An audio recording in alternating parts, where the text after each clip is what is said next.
দেখেন আমরা মায়েরা সেটা কি তার বলছে আমরা অক্ষণ জীবিত খাইছি বাড়ি এই মিথ্যা ফলের কারণে আমার ভাই মারা গেছে, তারা বাড়ির লোকে আবার আমরা মারধর করছে কালকে বিকাল 5টার সময়।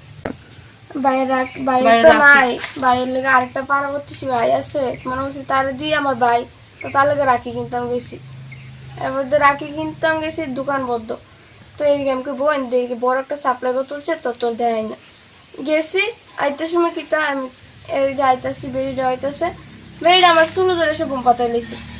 ঘুম পাতাইলে মানে বইনে ক মা কাকে তুমি এটা গীতা করো তাই সুরবালা না এমনি বইনে ধরে গেছে, বইনের আবার ধরে লেছে এবার বেরিয়ে ডাইক সিলে দিদি কি বাসা করে সে বেরিয়ে মারিক করে লেছে।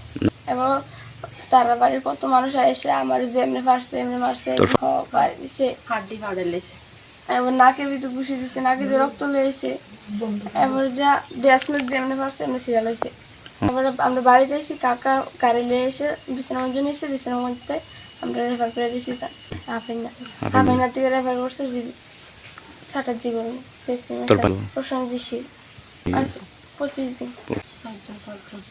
7জন পিছনে চলে আসছিল তোমরা বলে গিয়ে মাছ দূর করছো, তোমার মেয়ে বলে 2জনে গেছে তারা মাছ দূর করছে। এরপর আমার বাবা বলছে আমি তো সব জানি না, আমি তো সুমনিতে ছিলাম, আমি সুমনিতে খবর পেয়েছি আর আমি আইতে তারা তো হসপিটালে গেছে। আমার 2জনের নাম রত্না শীল, রুমা শীল। আমরা পুলিশ প্রশাসনের কাছে আইন চাইতেছি এই মহিলারা তো অ্যারেস্ট করে মিথ্যা খাওয়া।